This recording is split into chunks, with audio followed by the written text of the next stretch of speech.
Hello, it's me again. Today I'd like to talk about this death of Jesus that has been repeated like mantra for decades and centuries and thousands of years. This death of Jesus. Now, before I start, I'd like to make a little introduction.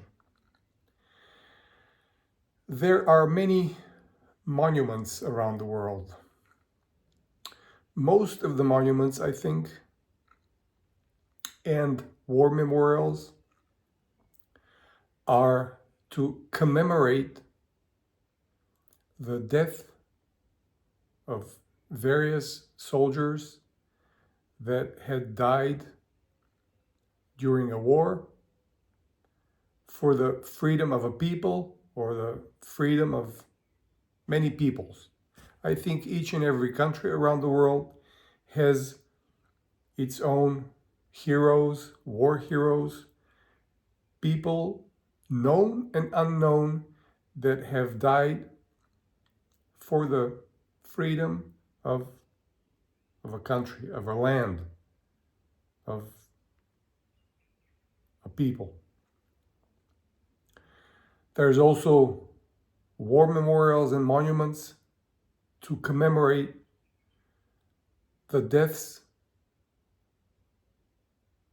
of the unknown soldiers. It's called the monument or the war memorial of the unknown soldier, for example. But my point is that these people, they have died forever. These people have died forever so that their offspring and the future generations of his country, their country, can live free, so to speak. Whether they live free or whether that's another thing.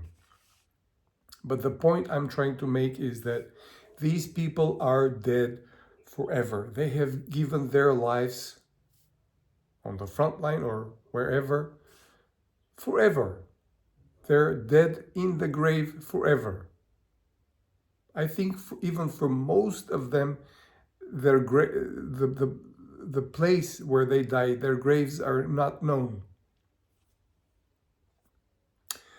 But about the death of Jesus Christ, this fictional character,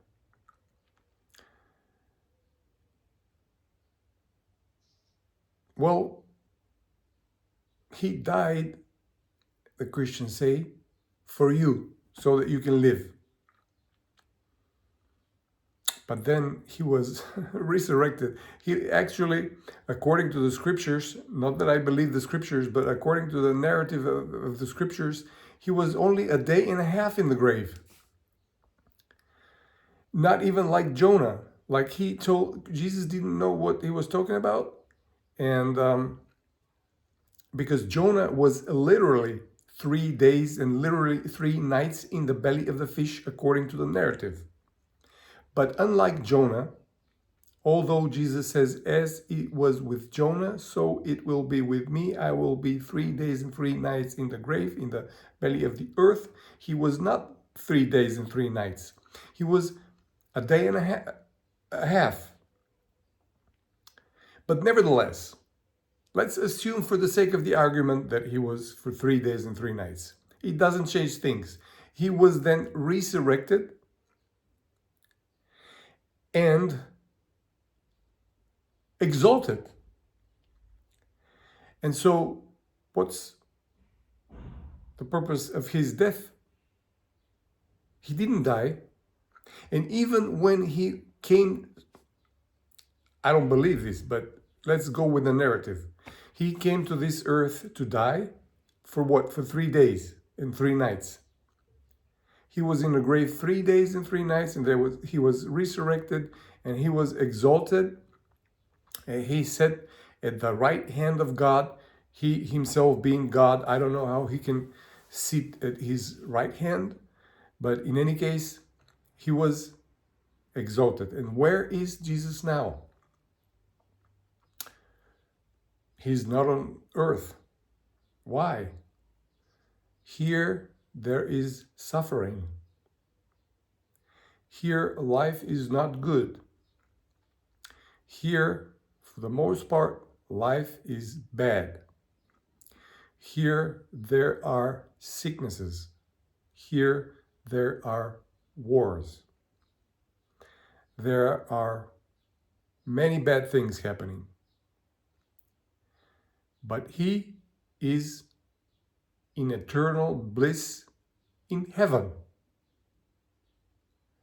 So what about this alleged death of Jesus? And why are these Christians repeating like mantra this death of Jesus, death of Jesus, death of Jesus, death of Jesus? He died, he died.